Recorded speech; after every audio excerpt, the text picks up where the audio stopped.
40대가 되면 문제들이 눈에 보이기 시작합니다. 주름이 올라오고 이중턱이 생기고요. 눈밑이 튀어나오는 것을 느낍니다. 저는 얼굴에 나이가 들어 보이고 아니고의 가장 핵심 키라고 생각이 드는데요. 정말 하면 안 되는 자세가 있어요. 이런 이중턱을 악화시킬 수가 있어요. 목주름도 더 생길 수가 있고요.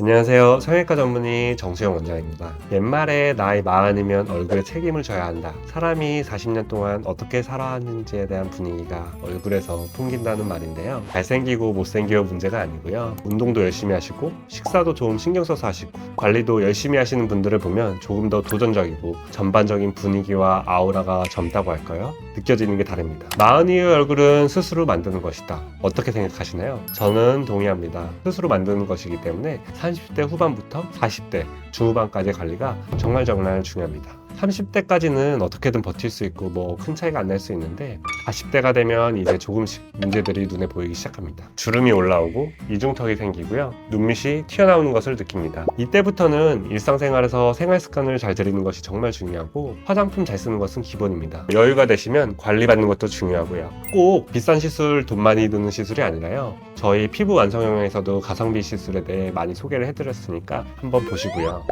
오늘은 여러분들이 실제로 따라할 수 있는 생활 습관부터 관리 방법, 시술 추천까지 종합해서 말씀드려볼게요. 끝까지 시청해주세요.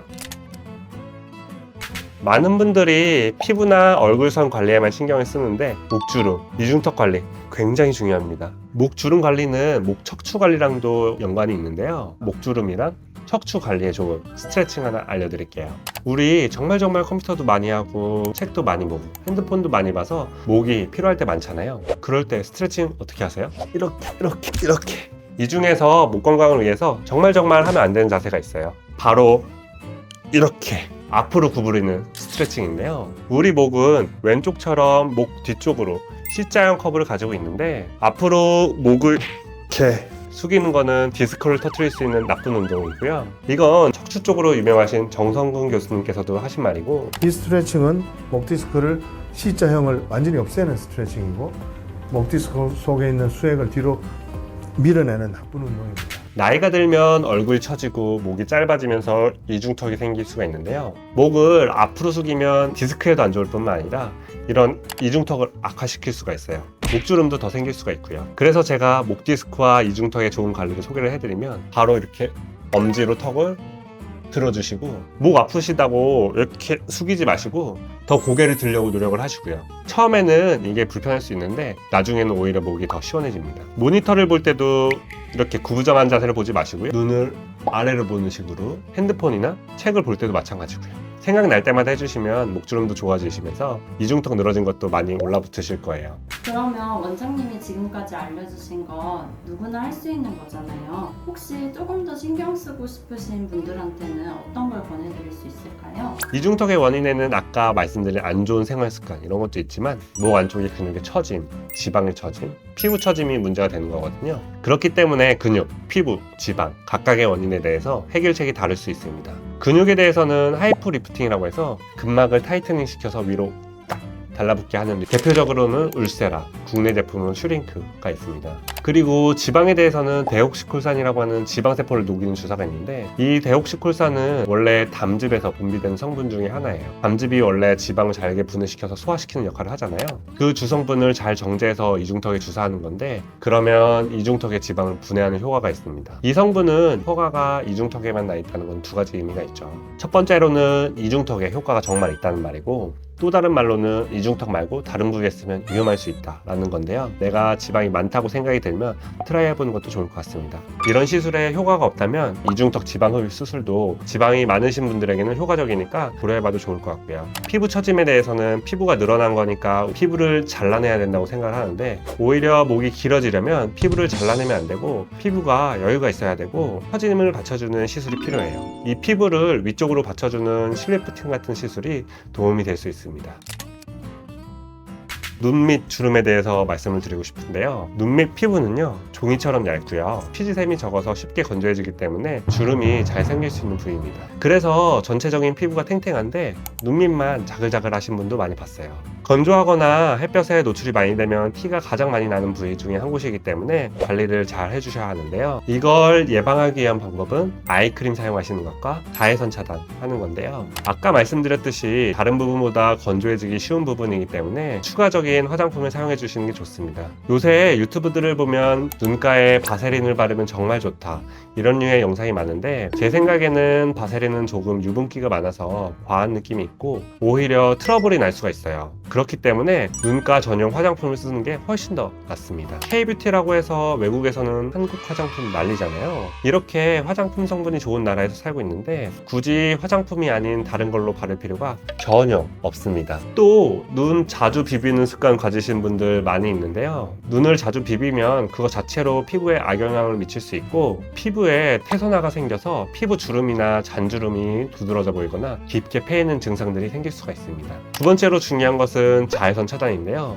제가 이 사진 여러 번 보여드렸죠? 같은 분인데 오른쪽 사진이 더 나이 든 사진이냐고요? 아닙니다. 똑같은 시간에 똑같은 장소에서 찍은 사진입니다. 이 아저씨는 30년간 화물차 운전하셨는데 직업 특성 때문에 한쪽 얼굴에만 햇볕이 노출이 된 거예요. 그 결과 햇빛 노출이 심했던 부위가 노화가 더 심하게 오는 것을 확인할 수 있었습니다. 이제 날씨도 풀리고 봄철이니까 나들이 계획 많으시죠? 자외선 차단 잘 하시고 모자 챙겨 쓰시고요. 선글라스 착용도 습관하시는 게 좋고요. 선글라스는 눈 건강에도 중요하지만 눈 주변 피부에도 아주 중요합니다. 쉽지만 중요한 관리 해야 합니다. 아이크림을 바르는 게 귀찮다라고 하시면 눈가에 직접적으로 수분을 공급해주는 시술이 있는데 아이 리쥬란이라고 해서 리쥬란의 점성을 낮춰서 눈가 피부에 시술할 수 있도록 나온 전용 제품이 있거든요. 이런 시술을 해주면 눈가에 수분감이 오래 가니까 잔주름 예방에 도움이 되고요.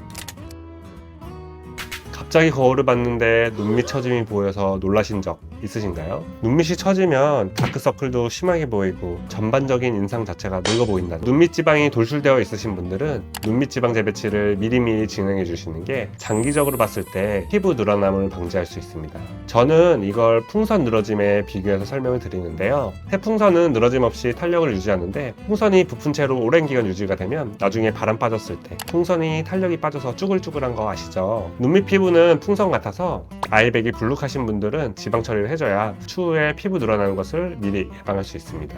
눈밑이 꺼져서 볼륨이 부족한 경우도 있는데요. 이런 경우에는 오히려 볼륨을 채워줘야 합니다. 간단하게 해볼 수 있는 건 필러인데요. 필러는 쉽게 할 수 있지만 피부가 얇으신 경우는 필러가 비쳐 보일 수 있습니다. 또 고려해볼 수 있는 건 미세 지방 이식인데요. 지방을 아주 곱게 갈아서 줄기세포와 같이 이식하는 거거든요. 그래서 뭉치지 않고 줄기세포 때문에 생착이 되면서 피부가 밝아지는 효과가 있습니다. 저는 얼굴에 깊은 주름 여부가 나이가 들어 보이고 아니고의 가장 핵심 키라고 생각이 드는데요. 얼굴에 깊은 주름은 피부의 콜라겐과 엘라스틴이 감소하면서 피부가 탄력을 잃고 이로 인해서 주름이 깊어지고 잘 보이게 됩니다. 주름은 일반적으로 표정의 변화와 함께 나타나는 경우가 많아서 눈가, 이마, 미간 등에서 잘 보이죠. 먹는 콜라겐이 효과가 얼마나 있을지 궁금해 하시는 분들이 많이 있는데 먹는 그대로 피부에 가는 게 아니라 콜라겐이 한번 분해되어 장내에서 한번 흡수되고 이후에 다시 재합성이 되어서 피부에서 형성이 되는 거기 때문에 먹는 그대로 가지 않습니다. 많이 먹으면 되냐고 또 물어보시는 분들이 있는데요. 효과 없다고 생각하시면 되겠습니다. 또 스트레스가 많고 화가 많으신 분들이라면 얼굴을 자주 찌푸리고 찡그리는 습관이 있을 텐데요. 얼굴에 긴장이 많이 되면 그 긴장되는 선을 따라 주름이 잡히게 되니까 스트레스 해소를 잘 하시는 것도 중요하고요. 그래도 조절이 안 되시는 분들은 이런 깊은 주름이 생기지 않게 하기 위해서 예방주사인 보톡스는 6개월에 한 번씩 맞으시는 게 좋다고 설명을 드렸습니다. 젊으신 분들 중에서도 미간을 찡그린 듯한 인상을 가지신 분들이 많이 있는데요. 이런 분들은 다른 분들보다 더 일찍 미간 주름이 생길 수 이런 분들은 꼭 챙겨 받으시는 게 또 여유가 되시는 분들은 진피내 콜라겐 합성을 직접적으로 도와주는 시술 고주파 리프팅이라는 걸 통해 예를 들면 덴서티나 써마지 같은 써마지는 고주파 리프팅의 오리지널이고 덴서티는 국내 회사에서 만든 제품인데 목표 효과는 똑같아요. 에너지가 조금 차이가 있어서 덴서티가 써마지의 에너지 한 80% 정도 되는데 가격은 절반 정도이기 때문에 효과가 중요하신 분들은 써마지를 가성비가 중요하신 분들은 덴서티를 고려를 해보시면 좋겠습니다. 제가 오늘 이것저것 주절주절 설명을 좀 드렸는데요. 심하지 않은 경우라면 목 스트레칭, 자외선 차단제 같은 생활 습관 교정으로도 충분히 예방을 할 수가 있고, 눈가는 보습 꼭 신경 써 보시고요. 이런 게 부족한 경우에는 앞서 설명드린 시술들로 도움을 받을 수 있으니까요. 고민되시는 부분을 해결하시는데 도움이 되셨으면 좋겠습니다. 감사합니다.